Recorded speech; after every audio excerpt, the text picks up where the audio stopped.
va? Aujourd'hui, on va, Bezrat Hashem, essayer d'approfondir sur un des psukim de la paracha. Avant de dire de quel passouk il s'agit, j'aimerais vous rappeler une halakha de base,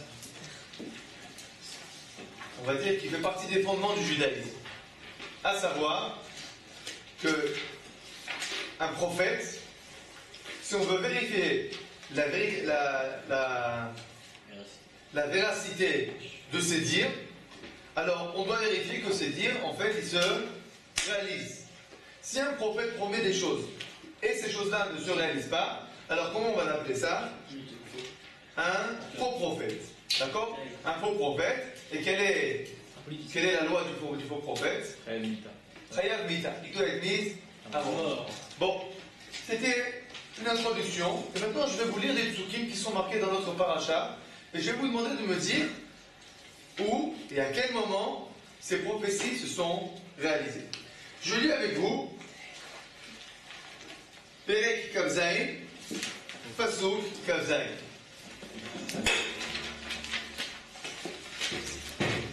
Perek Kavzaïn, Pasuk Kavzaïn, il s'agit des brachot, des bénédictions que Yitzhak fait à son fils Yaakov. Je lis, je traduis, vous écoutez. Vous levez la main quand ça ne s'est pas réalisé. Vaïgash, Vaïchaklo. Alors Yaakov vient vers son père Yitzhak et il l'embrasse. Vaïarach et Réach Begadav. Yaakov et Yitzhak sentent l'odeur des habits de Yaakov. Vaïgor écrit où il a béni. Vaïomer, il a dit. Réach béni Réach Sadeh Asher Berecho Adonai. Je sens que l'odeur des habits de mon fils, c'est comme l'odeur d'un verger béni. Bon, jusque-là, tout va bien. Pasuk après. Ve'iten lecha Elohim mikal hashamayim u'mishmane haaretz ve'rov dagan ve'tirosh. Que Dieu va te donner la rosée et il va te donner les richesses de la terre et beaucoup de récoltes. Ça se réalise? Ça se réalise. Ya'ardu cha'amim. Les peuples vont te servir. Ve'ishtachavu lecha leumim. Et tous les peuples vont se prosterner devant toi. Écoutez une seconde. Et vegevir le'achicha. Tu vas être le maître de ton frère. De quel frère il s'agit? Esav. Tu vas donc être le maître de Esav. Ve'ishtachavu lecha bneimecha. Et les fils de ta mère, à savoir le même Esav, il va se prosterner devant toi. Celui qui va te maudire sera maudit, celui qui va te bénir sera béni. J'ai vu.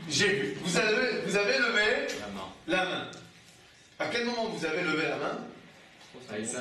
Tu vas être le maître de ton frère. Ton frère va se prosterner devant toi. Vous vous rendez compte ce qui s'est passé cette semaine? Il y a, comment ça s'appelle, le représentant. Enfin, même pas le représentant, le Mohamed, comme ça s'appelle, le prétendant à être le représentant diplomatique de Bibi Netanyahu, du Rosh Mimshela. Il a écrit quelque chose dans son comment ça s'appelle ça? De bord. Voilà, Facebook, d'accord? Les États-Unis, ils ont dit, ah non, on n'est pas content, comment il a mal parlé du président? Vous vous rendez compte? En lieu que le président va pas quand Bibi, il arrive. Il se prosterne, il dit vas-y marche sur mon dos, etc. C'est pas comme ça. J'ai jamais vu, ça fait vraiment longtemps qu'on n'a pas vu, d'accord, le pape venir se prosterner devant le grand rabbin d'Israël. Ou bien Poutine qui se prosterne devant Rivlin. Ou Obama devant Bibi Netanyahu. Ça fait combien de temps qu'on n'a pas vu ça? On n'a jamais vu ça. Shlomo Ameler, c'était vraiment une petite parenthèse de rien du tout. Et c'était pas avec. On n'a pas vu que les Édomites. Ouais, on n'a pas vu que les Édomites se sont vraiment prosternés. David Amer. Même chose. On va dire, c'est vraiment tout à fait. C'est un clin d'œil. En effet. On ne peut pas dire que cette prophétie se soit réalisée, accomplie. Sûrement pas sur l'échelle, on va dire, de l'histoire israélite. On peut plutôt dire que les chrétiens et les juifs, c'est pas les chrétiens qui sont suiveurs des juifs. D'accord? Alors ma question elle est toute simple. Je veux comprendre ce passage. Qu'est-ce que ça veut dire que Yaakov, Yitzhak, il dit à son fils, Yaakov, sache-le, tu vas être le maître de ton frère. J'ai pas vu. J'ai pas vu. Bon. C'est trop facile de se dire, ouais, c'est pour les temps futurs. C'est pas pour maintenant. Tu comprends? C'est-à-dire que si tu prends toutes les prophéties qui ne se réalisent pas, tu dis, ah, c'est pas pour maintenant. Écoute, c'est pas pour maintenant. C'est pour dans 350 000 ans. Évidemment. Mais si on est sérieux, et qu'on voit que Yitzhak qui parle à son fils Yaakov, il n'est pas en train de lui promettre dans 350 000 ans, tu vas être pour 3 minutes le maître de ton frère. A priori, il est en train de lui parler de quelque chose de tout à fait concret. Je te bénis, tu vas être le maître de ton frère. Quand Noach, il a béni, comment ça s'appelle, Shem et Yafet. Il leur a dit, vous êtes le maître de couche. C'est quelque chose qui s'est réalisé. En effet, pendant des centaines d'années, les enfants de couche étaient esclaves des enfants de Shem et de Yafet. Donc, je vois que la prophétie, c'est quelque chose qui s'est de tout à fait concret. Et là, je pose la question. Où est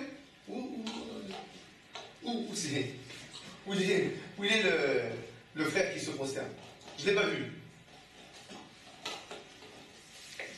Est-ce qu'il y a quelqu'un qui n'est pas dérangé par la question? Avant qu'on continue. C'est que les promesses de Dieu qui ne sont pas forcément exécutées. Tu dis les promesses de Dieu ne sont pas forcément exécutées. C'est qu'on a des par exemple qui sera aussi nombreux que les grains de sable, ça c'est pas forcément vrai. Alors, aussi nombreux que les grains de sable, la question c'est comment comprendre ça. D'accord? C'est évident que non, c'est évident que d'abord les étoiles sont nombreuses, mais c'est pas un infini. Et d'abord ce qui est important de comprendre, quand on parle des étoiles ou des grains de sable, c'est évident que la Torah ne parle pas au niveau, on va dire, quantitatif. Puisque la Torah nous dit texto, que Kadosh Baruch Hu dit, je vous ai choisi parce que vous êtes le plus petit peuple. Donc, il ne peut pas nous dire, je vous ai choisi parce que vous êtes le plus petit peuple, et nous promettre qu'on va être aussi grand que les Chinois. D'accord? C'est clair que non. Mais vous savez, il y avait quelqu'un qui a fait le tour du monde en 80 jours. D'accord? Alors après, il a fait tout le tour du monde, il vient voir son copain. Là, son copain, il dit, qu'est-ce que tu as vu dans le monde? Il a dit, ah, je te dis pas. Tu sais ce que ça veut dire, les Hodim, les hindous? Tu sais combien ils sont? Ils sont 800 millions. 800 millions! Tu te rends compte que ça a été 800 millions? Ah, non, c'est bien. Oh, 800 millions, c'est énorme. Et les Chinois? Tu sais combien il y a de Chinois? 1 milliard de Chinois! Et tu sais combien il y a de Juifs? 3 milliards. Tu sais combien il y a de Juifs? C'est ça la bracha. C'est-à-dire que les Juifs, quand tu poses la question à un goy, combien il y a de Juifs? Il y en a partout. Ils détiennent le monde. Et combien il y en a des Juifs? 13 millions, 14 millions, 15 millions, combien? C'est ça la bracha, que vous allez être comme les étoiles. Donc il s'agit de quelque chose de qualitatif, mais de concret. On peut comprendre que ce que la Torah nous dit, vous êtes comme des étoiles. Une étoile, c'est quelque chose qui éclaire de loin, qui est tout petit, mais qui a son importance. Alors d'accord, un juif c'est tout petit, ça éclaire de loin, ça a son importance, on comprend. Ça peut être comme un grain de sable, tout le monde lui marche dessus, mais il est là, après tout le monde. C'est-à-dire que toutes les nations qui nous ont pressés, nous ont marché dessus, mais finalement, tout le monde finit en dessous de la terre. Donc, c'est nous c'est la terre. On comprend. Mais de dire que vous êtes les maîtres de votre frère, ça, on comprend pas. Il lui a pris le droit d'aînesse. Il lui a pris le droit D'aînesse. D'accord. Alors, je te pose la question, il lui a pris le droit d'aînesse, et donc il devrait être supérieur. Où est la supériorité? Est-ce que c'est pas dans le sens supérieur vraiment Écoute, et il dit, tu vas être le maître de ton frère, il va se prosterner devant toi. Explique-le-moi. C'est rarement, à la base, la bracha, elle devait être pour Esav, pour Yaakov. Oui. Alors, ça s'est réalisé ou pas? C'est ce que je pose une question. Non, mais la bracha, on va dire... Quand Yitzhak il a dit la bracha, il a dit pour Esav. Bon, alors, après c'est ça qu'il a volé les brachot? En plus, la même Esav qui vivra sous la de son frère. En effet, après il a écrit. Et tu pourras te dégager du joug de ton frère. Bon, la question vous dérange ou pas encore? Mais après, quand Un peu? Non, un peu, attends, je veux que ça dérange. Après, quand Jacob est Vous savez pourquoi elle doit vous déranger? Parce que si elle ne vous dérange pas, ça veut dire que vous vous habituez à lire des psukim sans y réfléchir. Sans être conscient que quand la Torah, elle dit quelque chose, elle est dit de façon sérieuse. C'est pas Alibaba et les 40 voleurs. C'est la Torah d'Akadosh Baruch Hu. Chaque mot qui est dit dans cette Torah, il a son pesant, pas d'or, mais d'infini. Donc chaque mot qui est écrit, on doit pouvoir le voir avec nos propres yeux. Sinon, Chas Vechalila, on a dit, on a commencé. Il y a le prophète. Au prophète. Oui.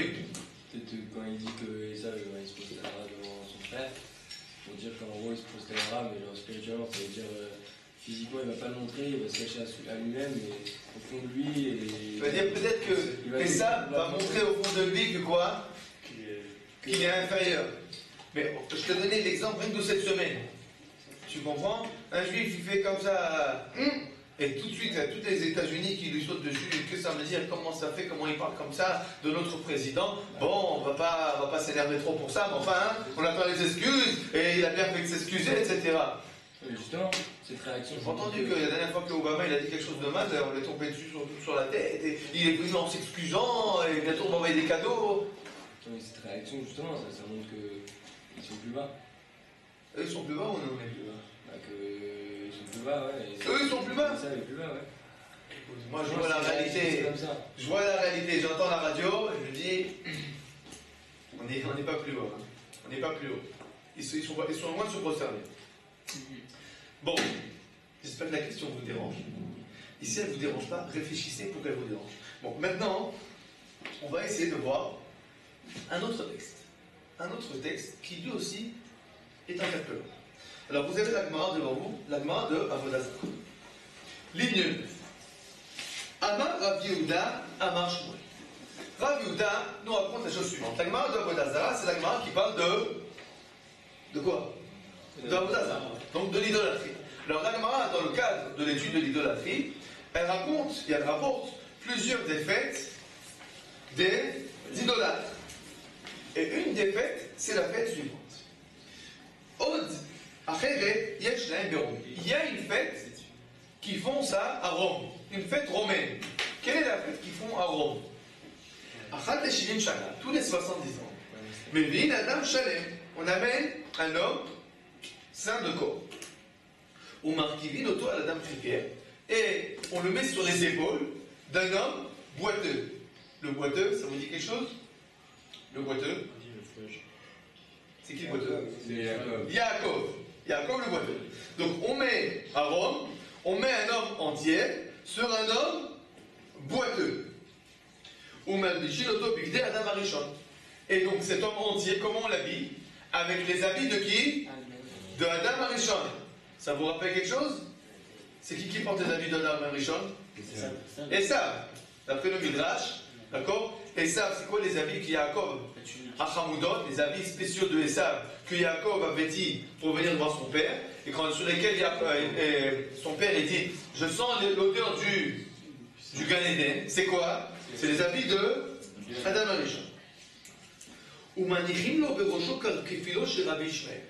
Et cet homme-là entier qui porte les habits d'Adam Arishon, on lui met sur le visage le masque du visage de Rabbi Ishmael.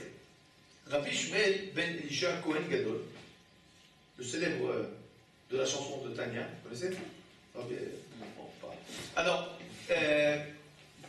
Rabbi Ishmael ben Elisha Cohen Gadol était très très beau.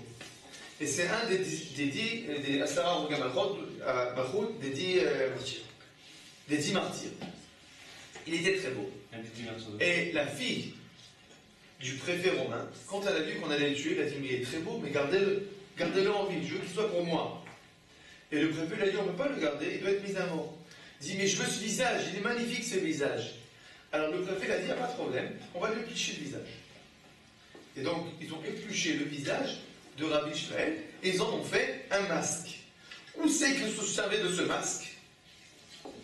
Alors, sur ce masque était revêtu par l'homme entier intègre qui est sur les épaules de l'homme boiteux. Vetaoule Vetsavaré, donc il le met ça autour de son visage, enfin de son cou.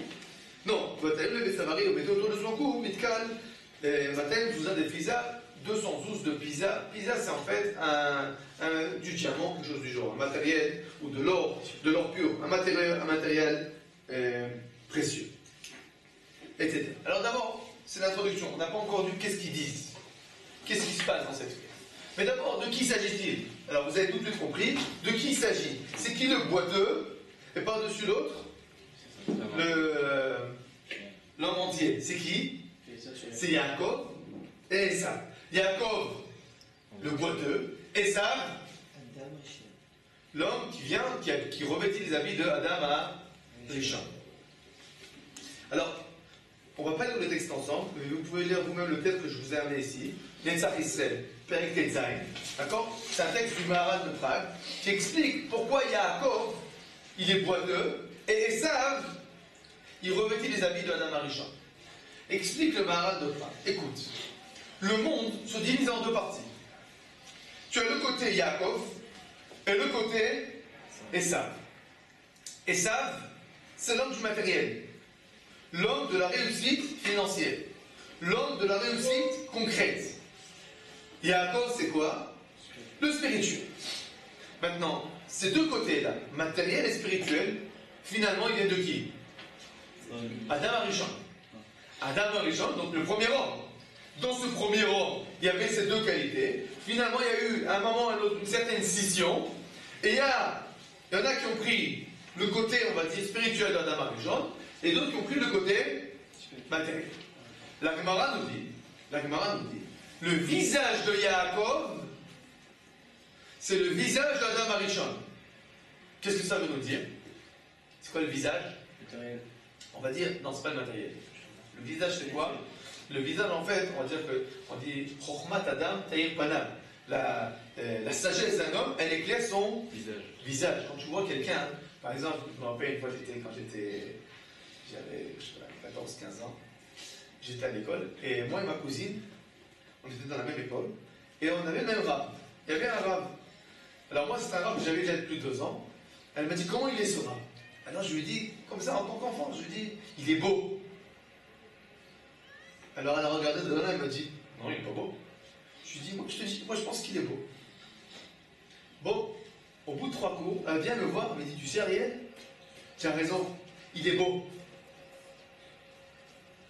Qu'est-ce que j'ai vu dans ce rab? Je peux regarder le visage au niveau, on va dire, physique. Oh, il n'est pas mannequin, mais tordu, un œil vert, un œil marron, ce que tu veux. Mais, quand tu vois comment un homme il devient beau, pas à cause de ses traits forcément, plus à cause de on va dire, il a son charme. Mais son charme il vient de quoi en fait? De tout son intérieur. Il y a aussi Tout ce qui dégage, tout ce qui émane de lui, c'est ça qui fait qu'un homme il devient agréable ou pas. D'accord? Dans Brachot, il y a une histoire aussi comme ça. Je ne me rappelle pas si c'était le nom du rab, et il y en a un qui commence à se mettre à pleurer. Il dit, j'ai peur. Yochanan. Rabbi Yochanan ben Zakkai. Je dis, c'est une beauté de Jérusalem qui va périr dans le sol.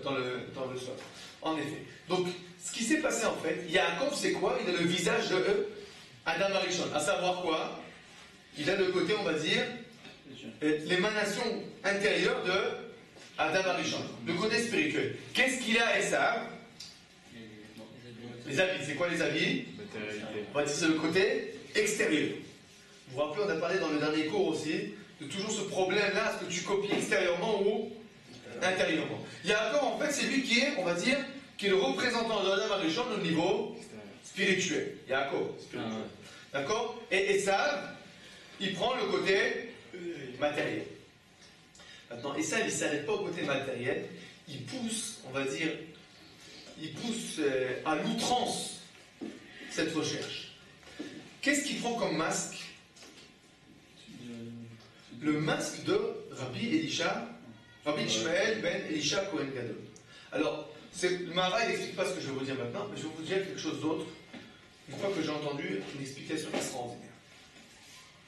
Quand Yaakov, pas maintenant, dans la parashat Vaishlach, il va rencontrer Esav, il le rencontre. Qu'est-ce qu'il lui dit? Alors, il lui dit la chose suivante. Re'ot panecha kirot pene Elohim. Voir ton visage, c'est comme voir un visage céleste. Qu'est-ce que ça veut dire? A priori, on peut comprendre. Jacob, il lui dit en fait, écoute, hier, j'ai vu... Qui c'est qui a vu la rencontre? J'ai vu l'ange. Donc je te vois comme j'ai vu l'ange. En gros, il lui jette une menace, comme ça s'appelle, indirecte, en lui disant, écoute, moi les anges, je m'occupe, alors t'as pas intérêt à te frotter à moi. D'accord. On peut comprendre ça d'une autre manière. Jacob voit Esav, et il le voit, il lui dit, mais c'est pas possible. T'as l'air d'être tellement extraordinaire. C'est-à-dire que Jacob, il voit Esav, il dit, c'est pas possible. Moi, je te connais, je sais ce que tu as dans la tête. Mais c'est tellement faramineux de voir de quoi tu as l'air extérieurement. Tu as l'air d'être un saint. Tu as l'air d'être un ange. Mais moi, je sais que tu es loin d'être un ange. Je suis effaré du fait que tu as l'air d'être un ange. Vous savez, il y a une Gemara qui dit, un Midrash, pardon, qui dit que Esav, il ressemble à un ours. Vous savez pourquoi on dit que Esav ressemble à un ours? Les poils. Pas les poils. Je vais vous dire quelque chose d'extraordinaire. J'ai appris ça au zoo. Au zoo. Une fois, j'ai amené mes enfants au zoo. Je pose la question, ils ont l'air tout mignons ces ours. Vous avez vu les ours? On a toujours l'impression qu'ils sont mignons. D'accord? Double, comme ça, comment dire? Un ourson. Un ourson, une peluche. Oui. Alors, m'explique le bonhomme qui est responsable des ours, il me dit oui, ils sont très dangereux. Je lui dis pourquoi? Il m'a dit regarde, un ours, même l'instant avant qu'il va attaquer et déchirer sa proie, il fait un sourire. Je lui dis ah bon? Il m'a dit oui, ils ont que 9 muscles sur la face. Et donc en fait, ils ont une face figée de sourire. Donc même quand ils préparent l'attaque, tu sais pas. Un chien, un chat, un autre animal, tu vois qu'il se met sur le... Il se prépare à la guerre. Bon, alors tu sais, il faut faire attention. Mais l'ours, avant de décimer sa proie, il fait un grand sourire. Il fait tout le temps sourire. Et ça, c'est comme quoi? C'est comme l'ours. Tu le vois, tu as l'impression, un ange venu du ciel. Il écoute Wagner. Il écoute Wagner, mais il peut envoyer des enfants au crématorium en écoutant Wagner. Les Anglais, ici, comme on est en Irak d'Israël, avant la création de l'État, ils buvaient leur thé. Et ils laissaient les Juifs se faire, comment ça s'appelle, égorgés par les Arabes. Et ils buvaient le thé. Super. Classe. C'est ça quoi? Ils prennent la tête de qui? Ils prennent la tête de Rabbi Ishmael Cohen Gadol. Ils mettent un masque. De quel masque ils prennent? Ils prennent le masque de qui? Du Cohen Gadol. Il est Cohen Gadol, Rabbi Ishmael. Donc ils mettent sur leur visage un masque de... Vous avez déjà vu les icônes dans les églises?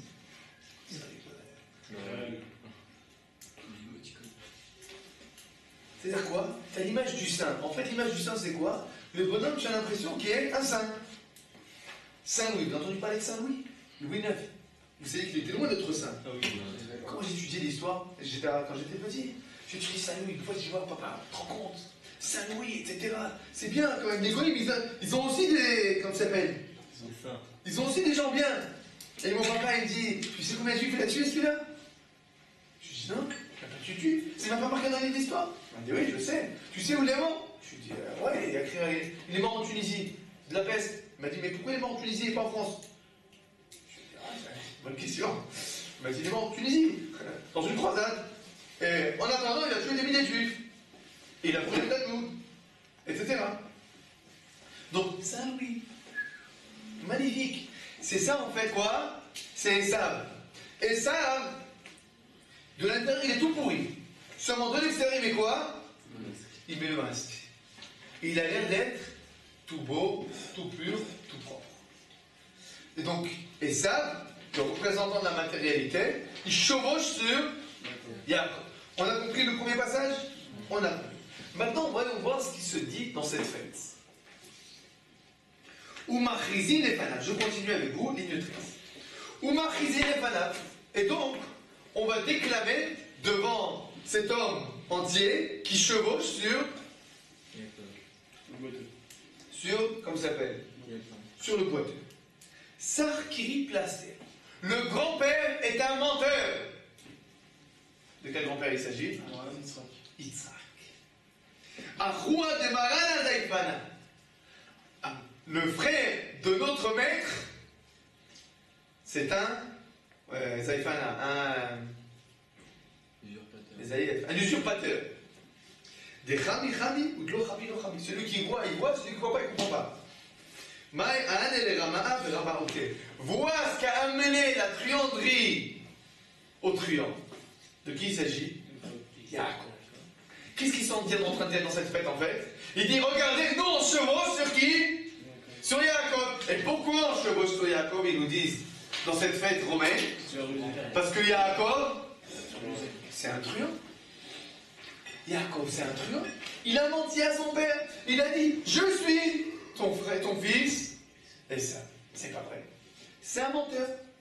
Et donc, puisque c'est un menteur, ça lui vient de droit d'être soumis, d'être boiteux, d'être à notre botte. C'est ça ce qu'ils disent les Romains une fois tous les 70 ans, dans cette fameuse fête romaine. Dites-moi, qu'est-ce qu'ils sont en train de dire les Romains? Le contraire de la bracha. Ils sont en train de dire exactement ma question, mais seulement ils disent pas, eux ils posent pas la question, eux ils disent, voilà, c'est tout ça. C'est tout ça? Jamais Yaakov va être sur Esav. Pas du tout. Yaakov c'est un truand. Ça lui revient de droit d'être un truand, d'être soumis. En fait, ils disent, les Romains, ils disent, heureusement, il y a un Dieu sur terre qui fait la justice. Et la justice exige que Yaakov, le truand, soit puni et soumis. Qu'est-ce que vous en dites de cette fête romaine? Marque un point. 1-0. A priori, on rendez compte. Quelque chose de très vrai. Et là, on peut dire que l'histoire leur donne raison.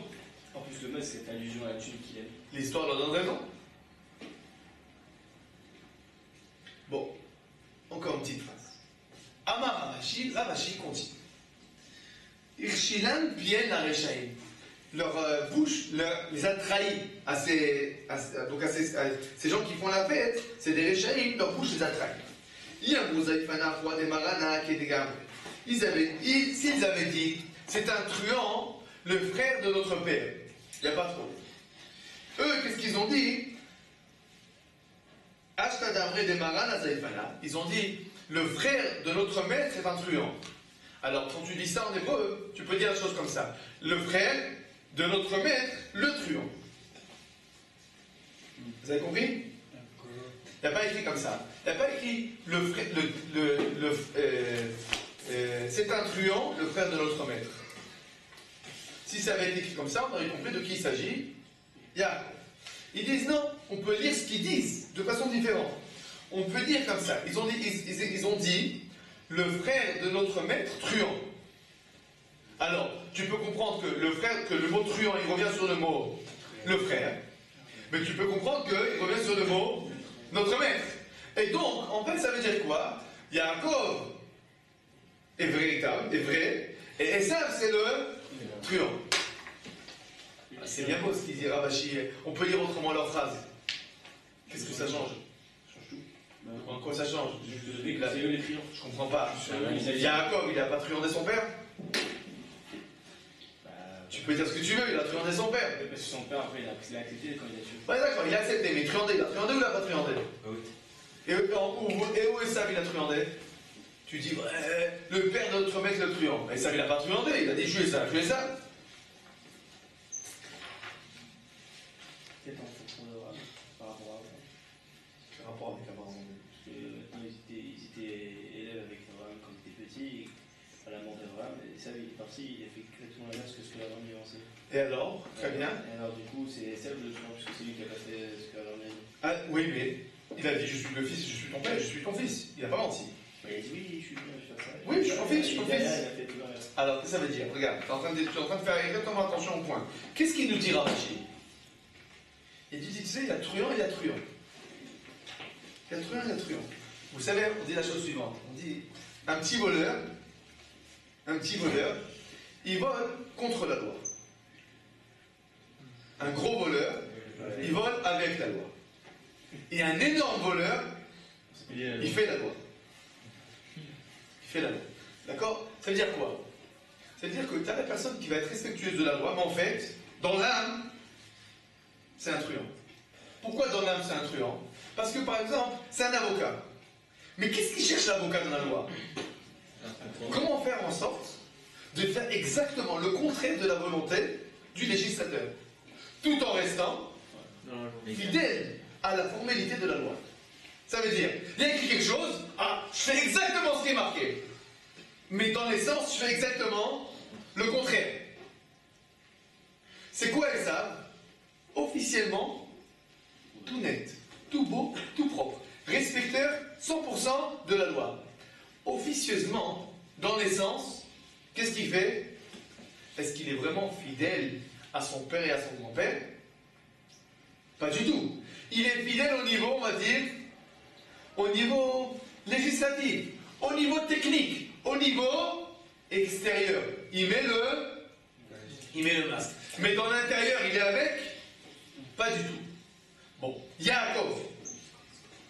Au niveau législatif, ça marche pas. Il a truandé. Mais dans le fond, c'est lui qui est vraiment le véritable continuateur comment ça s'appelle? De Yitzhak. Donc, qu'est-ce qu'il dit Ravashi? Il dit, vous avez raison, c'est vrai, c'est un truand. Mais qui?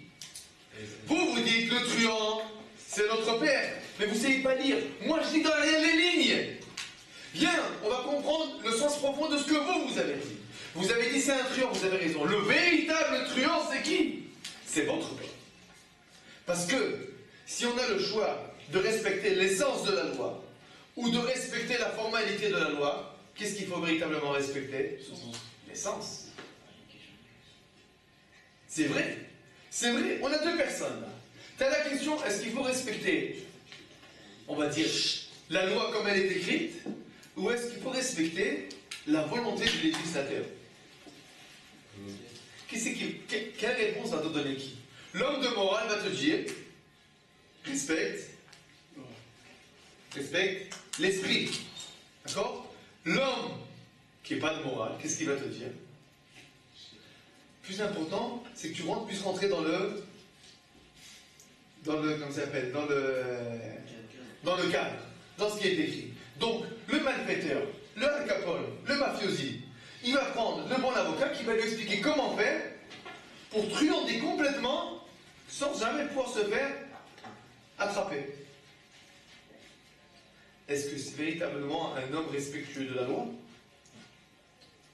Il est respectueux de l'enveloppe, mais pas du contenu. Bon.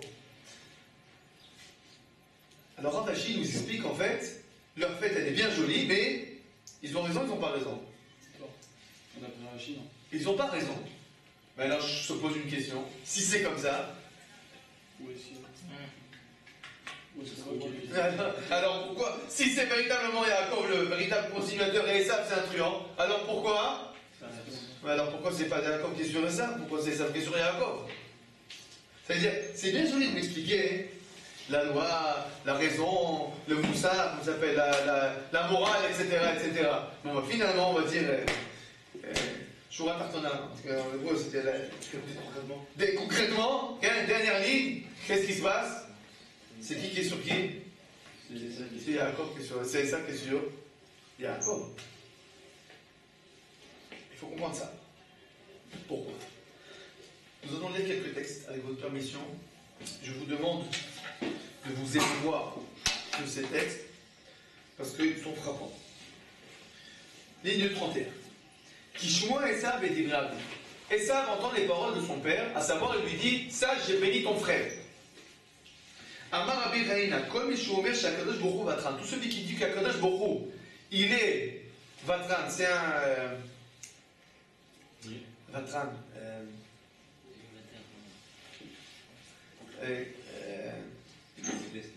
Il laisse passer, exactement. Tout celui qui est Kadosh Borou, il laisse passer. Vous connaissez, il y a des gens, tu dis, mais pourquoi tu fais ça? Il dit, moi avec Akadosh, je m'arrange. Comment ça tu t'arranges? Pourquoi quoi. C'est le chouk, tu peux, c'est le marché, c'est pas comme ça. Tu dois faire ce qu'il faut faire. Alors tout celui qui dit qu'Akadosh Baruch il laisse passer, il va trop de merde. Sache que ces tripes, elles vont y passer. Et la Marie rappelle Akadosh Baruch il n'a pas de patience et il attend de prendre son dû au moment venu. Za'aka achat Israël Yaakov Esav. Quand Esav a entendu que Yaakov a pris la bracha, qu'est-ce qu'il a fait Esav? La Torah nous dit la chose suivante, il a hurlé. Il a pleuré. Alors, le Midrash nous dit, Yaakov, il a fait pousser à Esav un cri. Dire, comme c'est marqué, Shmuel Esav est livré à vivre, Isaac Za'aka. Et donc Esav a crié. Et où c'est qu'il s'est fait rembourser? Beshushana Bira, à l'époque de Mordechai. Chez les Mar, Isaac Za'aka de la Omara. C'est qui a marqué, sur qui a marqué qu'il a poussé un grand cri? Mordechai. Qu'est-ce qu'il vous dit le Midrash? Je vous dis dans mes mots. Et on va essayer de comprendre.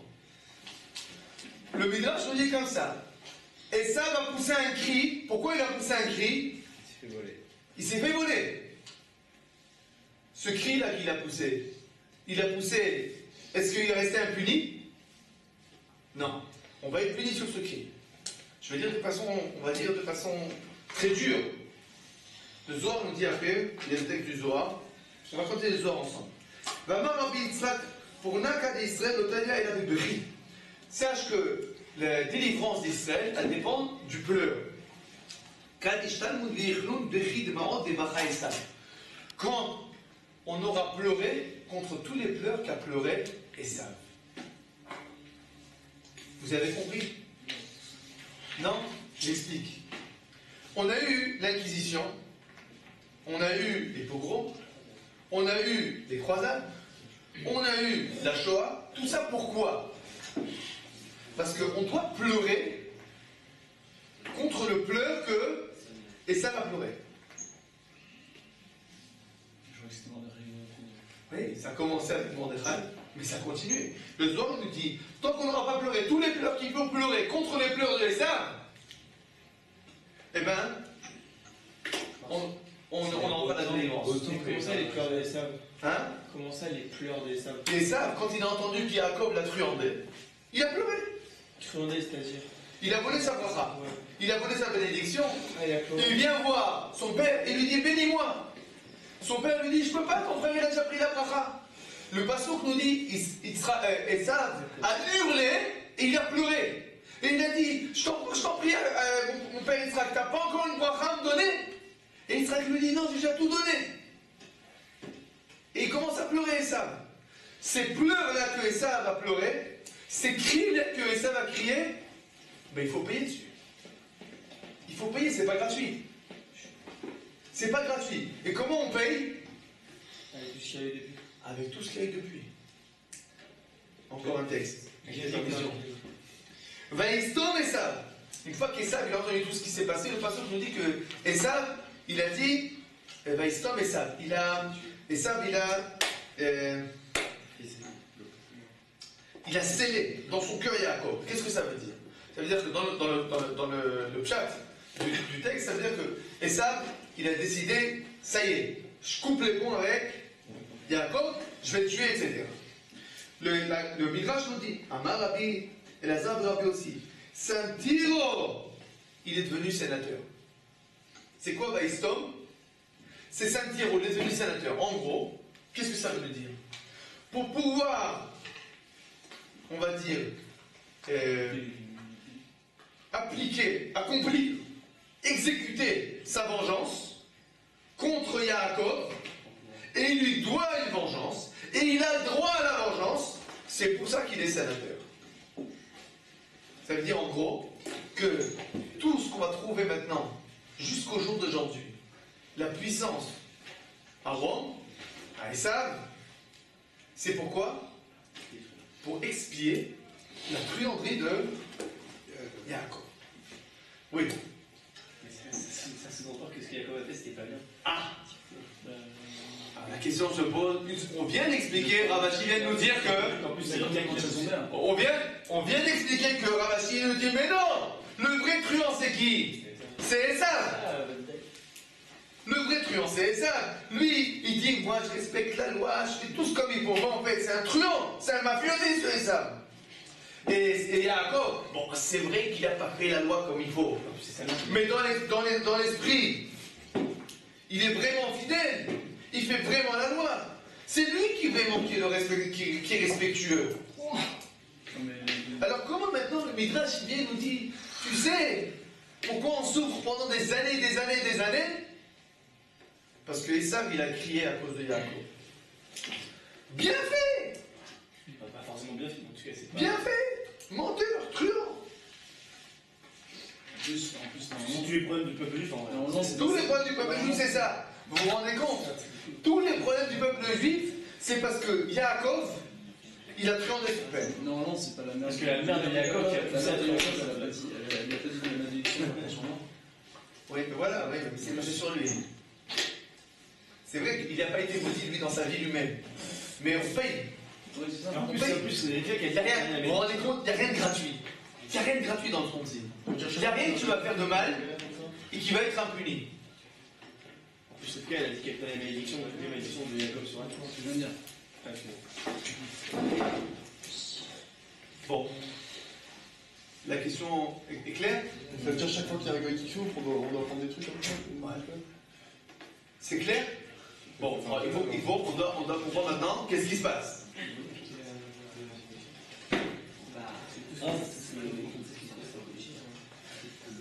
Oui. Pourquoi il n'a pas donné de bracha à Yitzhak? Parce que la bracha, c'est je vais être le maître de ton frère. Alors, tu peux avoir qu'un seul maître. Après, je dis de faire des maîtres. Hein? Pourquoi il a besoin de faire des maîtres? Pourquoi il a besoin de faire des différences? Bonne question. Et bien peut-être c'est pour montrer qu'on est toujours là. Peut-être que tout ce qui est arrivé depuis, c'est pour montrer qu'on est toujours On est toujours là, mais moi, on a commencé par poser la question où elle est la bracha de Yitzhak? La réponse qu'on a jusqu'à présent, tu sais où est la bracha de Yitzhak?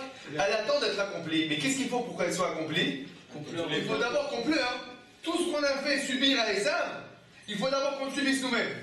Après, on pourra accomplir.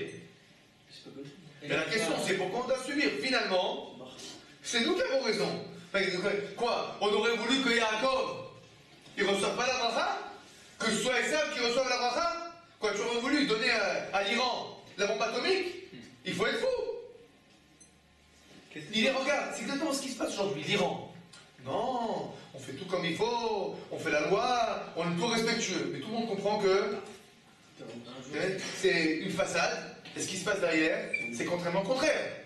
Seulement, il y en a beaucoup qui jouent le jeu. Ils jouent le jeu. À savoir, non, au niveau des... Tout est réglo. D'accord? Or, quoi? On va vraiment donner la bombe atomique à l'Iran? On est des fous. Bon, il y en a, oui, mais a priori, c'est comme ça qu'il faut se comporter?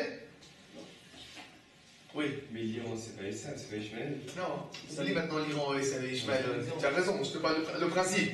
C'est-à-dire quelqu'un qui va dire officiellement tout est clair, mais en fait, tu sais très bien qu'il a des mauvaises intentions. Alors, tu vas jouer le jeu, ou bien tu vas dire non, je vais être avec la partie dans cette histoire-là, la partie qui réclame la justice, on va dire, morale. Oui. La source du problème, c'est Yitzhak. La source du problème, c'est Yitzhak. Bah oui, c'est lui qui va donner la bénédiction à Esav, il sait très bien c'est qui Esav. Pourquoi il va donner la bénédiction? D'accord. C'est comme les États-Unis disent de la bonne. Bonne question. La source du problème, c'est Yaakov. Pourquoi? Yaakov. Mais pourquoi C'est Dieu qui a voulu comme ça. Si c'est Dieu qui a voulu comme ça, pourquoi on est puni pendant des générations? Ah, mais La faute est sur Yaakov. Ravan, qu'est-ce que tu aurais Vous changé? savez pourquoi la faute est sur Yaakov? Je vais vous expliquer. Qu'est-ce que tu aurais changé si ça avait été chez ta... Ça vous n'aurait pas été le peuple qui a dit ça? Alors, une seconde, je vais expliquer. Pourquoi Yaakov il fait, pourquoi Yitzhak il donne la bracha? Quel est le sens de cette bracha de Yitzhak? Yitzhak, il veut qu'il y ait quelqu'un qui continue son chemin. Or, la personne qui doit continuer son chemin, elle est censée créer un État. Elle est censée créer un peuple. Yitzhak est devant un dilemme. Il a un problème. pour créer un peuple, il faut deux choses. Il faut un côté matériel, d'action, et un côté spirituel. Qu'est-ce qui se passe quand Yitzhak regarde ses enfants? Il a un problème. A priori, il n'y a pas de candidat possible. Pourquoi? D'un côté, Esav, au niveau matériel, il est très bien. Au niveau spirituel, coup-ci, coup-ça. De l'autre côté, Yaakov, au niveau spirituel, il est très bien, mais il a l'air un peu trop mou. Hein? Il est toute la journée dans le Beth Midrash, il étudie, il ne bouge pas, on ne voit pas faire du sport, etc. Bon, alors qu'est-ce qui se passe chez Yitzhak? Il y a un problème. Alors Yitzhak il dit, bon, écoute, je vais miser sur Esav, et Bezrat Hashem, Yaakov va lui enseigner, et finalement, Esav sera, comme ça s'appelle, le président, et Yaakov sera le conseiller. Et tout va bien aller. Rivka, il lui dit, pas du tout. Tu ne vas pas donner les rênes à Esav. Si tu donnes les rênes à Esav, scénario catastrophe. Pas du tout. Tu donnes les rênes à Yaakov. Bon, qu'est-ce qu'il faut qu'il fasse Yaakov maintenant? Il faut qu'il prouve à son père qu'il est capable lui aussi de faire de la politique. Qu'il est capable lui aussi d'être un homme du terrain. Qu'est-ce qu'il fait Yaakov? Un vrai politicien, il triomphe son père. Quand Yitzhak voit que Yaakov l'a truandé, qu'est-ce qu'il dit? Il dit les mains c'est les mains de Esav, et la tête c'est la tête de Yaakov. Exactement la personne, le candidat qu'il me fallait. Les mains de Esav, la bouche de Yaakov. Qui est le fautif? Le fautif c'est Yaakov. Pourquoi le fautif c'est Yaakov? Parce que Yaakov il se réveille que quand il y a un problème. Quand il y a le problème, il se réveille. Il ne se réveille pas quand? Yaakov, si Yaakov, depuis le début, avait montré à son père qu'il était capable, alors est-ce que son père, il aurait voulu bénir Esav? Non. Pourquoi il a voulu bénir Esav? Parce que quand il a cherché le candidat, Yaakov, il a pris un repas, un peu en plein air, il s'est mis comme ça, il a dit, non, c'est pas mes problèmes, c'est pas mes oignons, moi je suis gentil, tranquille, il faut m'étudier. Alors qu'est-ce qui s'est passé? Yitzhak il a dit, bon, apparemment celui-là il n'est pas capable, je vais donner à Esav. Bon. On est arrivé, Yaakov n'a pas fait ce qu'il fallait faire au moment venu. Comment ça s'appelle? L'échéance est arrivée. Maintenant il n'y a que deux possibilités. Ou truander, ou laisser la bombe atomique. Qu'est-ce qu'il faut faire? Truander. C'est vrai que maintenant truander c'est la chose morale à faire. Mais c'est une chose morale, finalement, qui est arrivée pourquoi? Parce que tu t'es mis dans une situation où tu n'as plus le choix. Tu t'es mis dans la situation où tu n'as plus le choix. D'accord? Tu te dis, il faut être...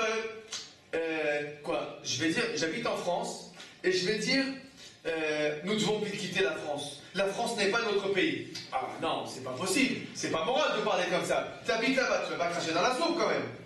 Alors qu'est-ce que tu dis? La France est notre pays, nous habitons ici, nous sommes comment ça s'appelle, des vrais Français, Français et après Juifs. Bon, comment tu t'es comporté là?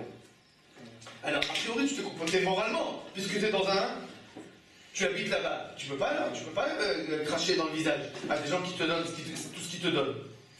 Mais pourquoi tu es dans une situation pareille?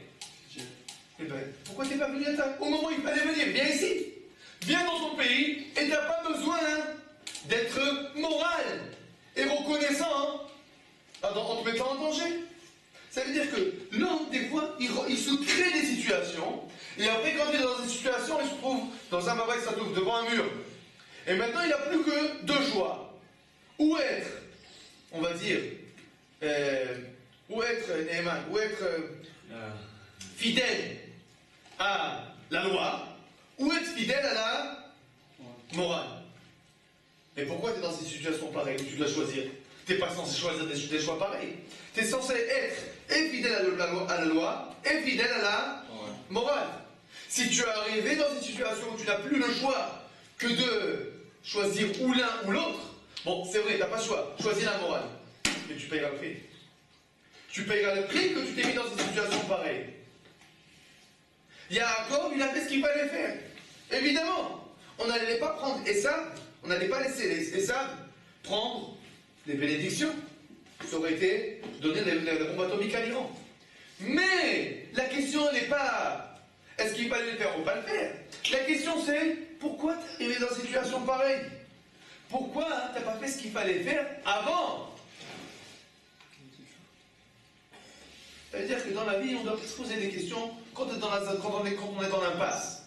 Quelqu'un il fait des bêtises, il n'étudie pas, il ne fait pas ses études où il faut. Après il revient à une situation impossible et il vient voir le Rav. Qu'est-ce que je fais maintenant? Une situation impossible. Alors le Rav, qu'est-ce qu'il va faire? Il va lui dire qu'est-ce qu'il faut faire. Mais qu'est-ce qu'il faut faire? Dans la situation donnée. Ça ne veut pas forcément dire que maintenant, ce qu'il fait, c'est la bonne chose à faire. Mais ça ne veut pas dire qu'il ne va pas payer sur ce qu'il a fait. Pourquoi il s'est mis dans cette situation? Pareil. Je vais vous donner un exemple. Par exemple, des fois,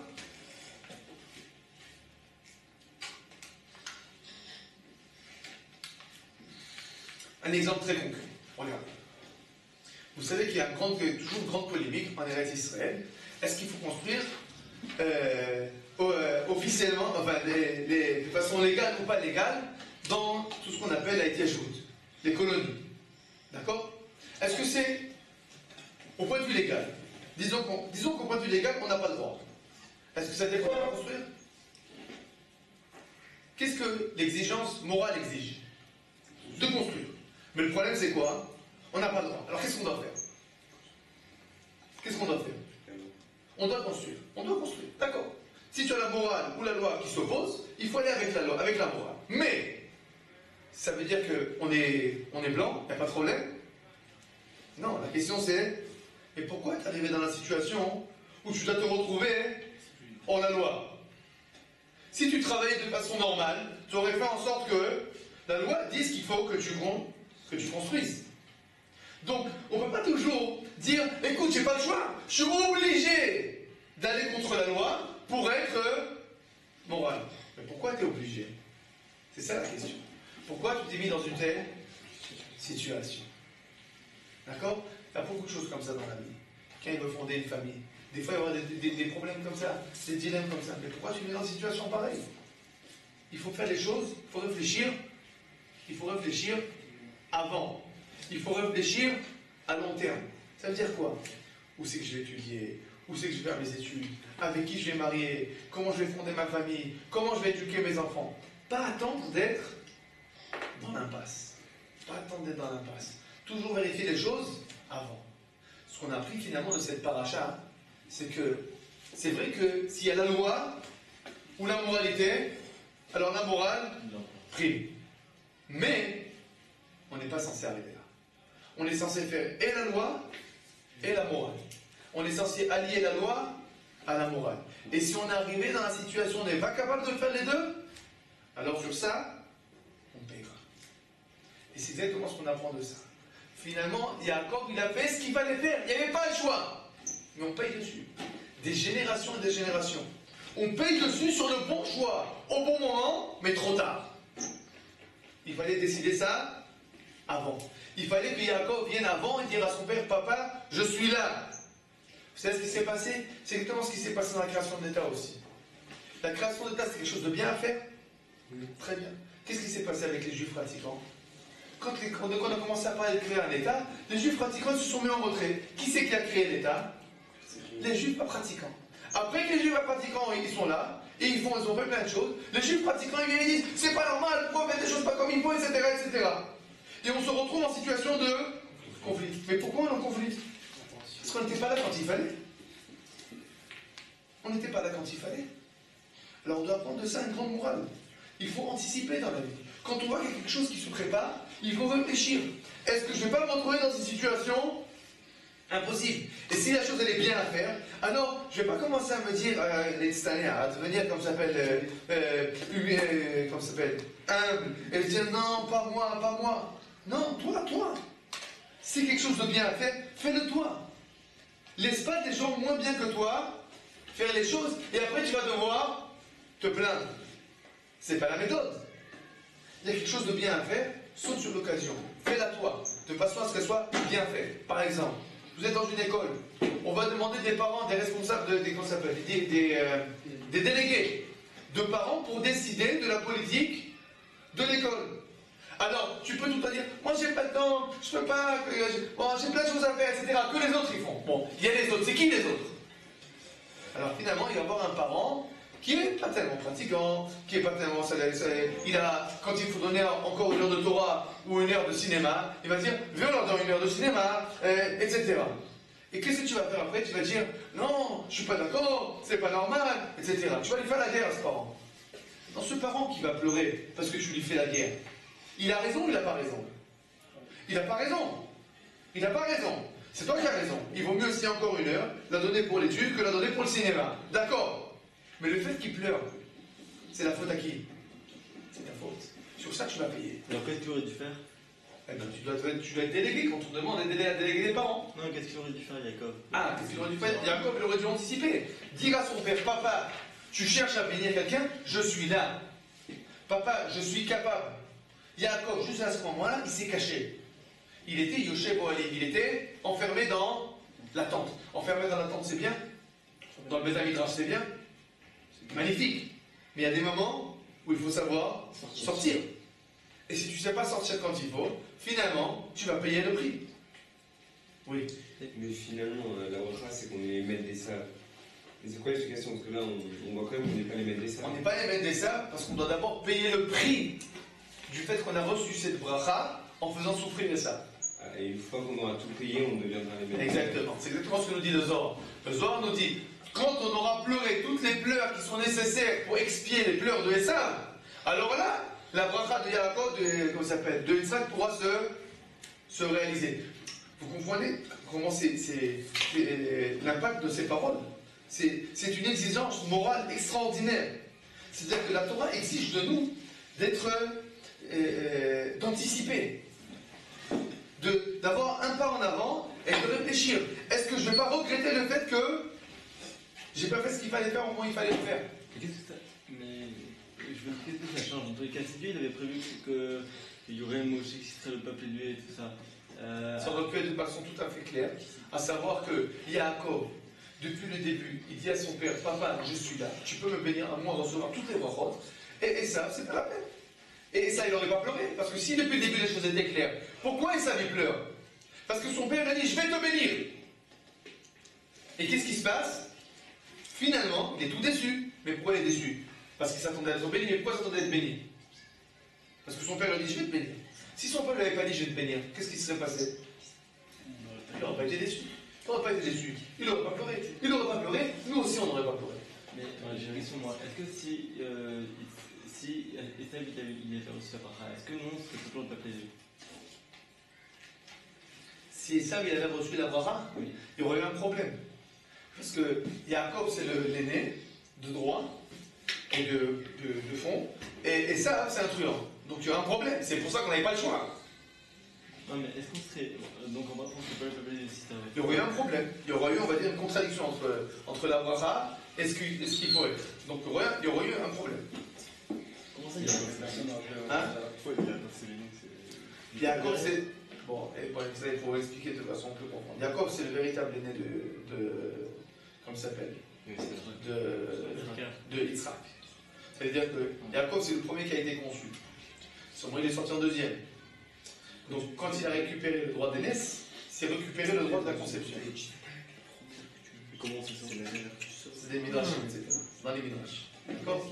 Bon, ça change, ça change rien dans tous les cas, parce qu'il y a un problème de fond aussi. C'est qui le véritable continuateur de Yitzhak? C'est Yaakov. D'accord? C'est lui qui reçoit. Il y a un côté juste aussi. Bon, Radonai Leolam. Amen. On voit un côté